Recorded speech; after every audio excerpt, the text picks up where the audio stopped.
Hello दोस्तों, स्वागत है आपका मेरे चैनल PSI स्टडी पर। आपको इस चैनल पर जीव विज्ञान की क्लास फ्री में दी जा रही हैं। साथ में नोट्स भी फ्री दिए जा रहे हैं। चैप्टर 3 मानव जनन पार्ट 7 है। यह आपका इस चैप्टर का पार्ट 7 लास्ट है। अगर आप मेरे चैनल पर नहीं तो मेरे चैनल PSI स्टडी को सब्सक्राइब करना ना भूलें। मेरी वीडियो को लाइक और शेयर करना ना भूलें। निषेचन का महत्व। निषेचन होता क्या है? ठीक है, हमने निषेचन पढ़ चुके हैं। हम निषेचन का महत्व, निषेचन के पश्च घटनाएं पढ़ेंगे क्या क्या होती हैं। इसमें निषेचन युग्म n व मादा युग्मक n का आपस में संलयन होने के द्विगुणित n का युग्मनज का निर्माण होता है। निषेचन विचलन की प्रक्रिया को प्रेरित करता है। उसके बाद अब आती है हमारी निषेचन पश्च घटनाएं। निषेचन पश्च घटनाएं क्या, कौन सी होती है और कैसे होती हैं। मनुष्य के युग्मनज अर्थात जाइगोट लगभग 0 mm व्यास का होता। निषेचन के पश्चात युग्मनज के तीव्र से समसूत्री विभाजन प्रारंभ हो जाता है। इसी समय यह अंडवाहिनी से गर्भाशय की ओर अग्र हो जाता है, जिसे निम्न चरण होते हैं। ठीक है, क्या होते हैं इसके? निम्न चरण होते हैं। इसका हम पहला चरण पढ़ेंगे, विदलन। विदलन होता क्या है? विदलन होता क्या है? निषेचन के लगभग 24 घंटे के पश्चात युग्मनज से तीव्र समसूत्री विभाजन प्रारंभ होता है, जिसे विदलन कहते हैं। प्रथम विभाजन के पश्चात दो कोरक खंडों का निर्माण होता है। पुनः 2 से 4 व 4 से 8 तथा 8 से 16 अवस्थाओं का निर्माण हो जाता है। इस प्रकार चौथे दिन समाप्ति तक 4 बार समसूत्री विभाजन के फलस्वरूप 16 छोटे छोटे कोकर खंडों का निर्माण हो जाता है। इसे ही हम विदलन कहते हैं। उसके बाद है आपका तूतक का निर्माण। ठीक है, क्या तूतक का निर्माण कैसे होता है? यह 16 कोरक खंडों का गोला एवं ठोस संरचना है। यह निषेचन के लगभग 4 से 6 दिन बाद गर्भाशय में पहुंचता है। इसमें 2 प्रकार की कोशिका स्तर पाए जाते हैं। नंबर 1 बाह्य कोश के स्तर, जो अपरा के निर्माण का में भाग लेता है। नंबर 2 भीतरी कोशिकीय पिंड, जो भ्रूण बीज का निर्माण करता है। कोकर पुटी का निर्माण कैसे होता है? गर्भाशय में पहुंचकर भ्रूण की कोशिका गर्भाशय कुआ में स्रावित ग्लाइकोजन युक्त पोषण तरल पदार्थों को अवशोषित करने लगती है। मारूला के बाह्य कोशिका स्तर तथा भीतरी कोशिका पिंड के मध्य इस पोषक द्रव्य से भरी गुहा बन जाती है, जिसे कोकर गुहा या ब्लास्टोसील कहा जाता है। अब इस अवस्था को कोकरपुटी कहा जाता है। ठीक है, क्या कहा जाता है इसमें? कोकरपुटी कहा जाता है। उसके बाद आपकी एक और नेक्स्ट अवस्था आती है भ्रूण का रोपण। भ्रूण का रोपण कैसे होता है? ब्लास्टूला बनाने के पश्चात भ्रूण के ऊपर स्थित जोना पेलुसिडा धीरे धीरे समाप्त होने लगते हैं और ब्लास्टूला का पोषकों का स्तर की कोशिका गर्भाशय की भित्ति के धीरे संपर्क में आ जाता है और लाइटिक नामक एंजाइम का स्रावण करती है। इस प्रकार भ्रूण गर्भाशय की अंतः भित्ति के चिपक जाता है और इनकी अंतः भित्ति कोशिका को नष्ट कर देता है। इस क्रिया को हम रोपण कहते हैं। इस क्रिया निषेचन के लगभग 1 सप्ताह बाद होती है। ठीक है, कितने? निषेचन के 1 सप्ताह बाद ये क्रिया संपन्न होती है, जिसे हम भ्रूण का रोपण कहते हैं। दूसरे सप्ताह का विकास कैसे होता है? ब्लास्टूला के पोषकोरक के साथ जाइरूस कला बननी प्रारंभ हो जाती है। पोरीन गर्भाशय की एंडोमेट्रियम से मिलकर अपरा का निर्माण करने लगता है, जो HCG का स्रावण करती है, जो प्रोजेस्टेरोन के स्रावण को नियंत्रित करता है। प्रोजेस्टेरोन गर्भाशय के अंत स्तर को बनाए रखते हैं और मासिक स्राव को रोकता है। ठीक है, क्या मासिक स्राव को रोकता है। नेक्स्ट है आपका इसमें मादा के गर्भाशय के भीतरी निषेचित अंड से 2 माह तक होने वाले परिवर्तन को भ्रूण कला कहते हैं और इस युग्मनज को भ्रूण कहते हैं।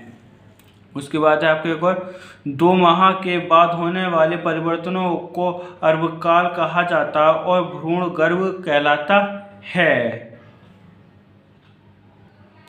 गैस्ट्रूला भवन, ठीक है, क्या गैस्ट्रूला भवन, छठा क्या होता है गैस्ट्रूला भवन। कोकरपुट्टी से तीसरे सप्ताह दिन जनन स्तरों का निर्माण प्रारंभ हो जाता है जिसे गैस्ट्रूला भवन कहते हैं और इसलिए भ्रूण को गैस्ट्रूला कहते हैं। ये 3 जनन स्तर का निर्माण करता है। पहला है आपका बाह्य जनन स्तर का भविष्य क्या होता है। बाल, नाखून, मतलब जो भी हमारी चीज़ें होती हैं, लाल फाल ग्रंथियाँ, वो सब क्या होती है ना, बाह्य जनन स्तर का भविष्य में होती हैं, ठीक है।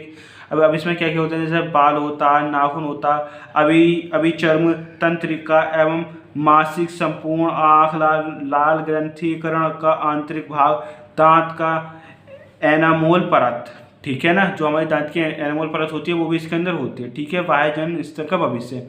मध्य जनन स्तर का भविष्य कैसे होता है, तो त्वचा की चरम आरनाल का पेशीय स्तर संयोजी ऊतक, हृदय, वक्र, जननांगों का निर्माण, अंतः कंकाल, नोटोकई होता है जिसे हम मध्य जनन स्तर या भविष्य कहते हैं।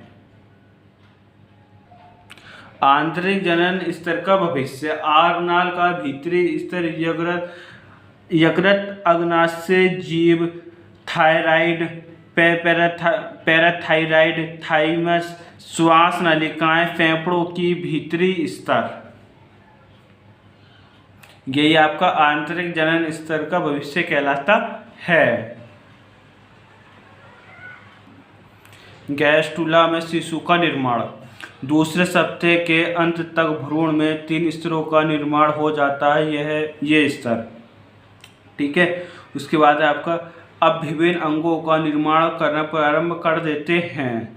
नेक्स्ट पॉइंट है मानव में गर्भकाल 266 दिन अर्थात 9 महीने का होता है। गर्भ काल को हम मुख्य रूप से 3 भागों में बांट सकते हैं। पहला है आपका प्रथम तिमाही क्या होती है, ठीक है, क्या प्रथम तिमाही क्या होती है। भ्रूण के अंगों का निर्माण प्रारंभ हो जाता है जिसे हम हृदय, मस्तिष्क, मेरुरज्जा आदि 4 सप्ताह में सभी प्रमुख अंगों का निर्माण प्रारंभ हो जाता है और इसे 6ठे सप्ताह में जननों का निर्माण भी प्रारंभ हो जाता है। 7वें व 8वें माह में हाथ व पैर बनते हैं। तीसरे महीने में हाथ व पैर चलने लगते हैं। उसके बाद आपका द्वितीयक तिमाही क्या है और अंतिम तिमाही क्या है, ठीक है, इसे हम दोनों ही कवर करेंगे इसमें भी। पहला आपका द्वितीयक तिमाही क्या होता है। द्वितीयक तिमाही 4थे माह में कंकाल और रक्षात्मक आवरण का निर्माण प्रारंभ हो जाता है और 6ठे महीने के अंत तक भ्रूण की सभी रचनाएं बन चुकी होती हैं। अंतिम तिमाही। अब अंतिम तिमाही क्या होती है। इस दौरान भ्रूण अपने आकार एवं भार में तेजी से वृद्धि करती है। भ्रूणीय शरीर के पूर्व विकसित होने पर 9वें महीने में भ्रूण जन्म लेने की तैयारी हो जाती है। यह भ्रूण लगभग 18 से 20 इंच लंबा व 3 से 4 केजी वजन का हो जाता है। प्रसव क्या होता है।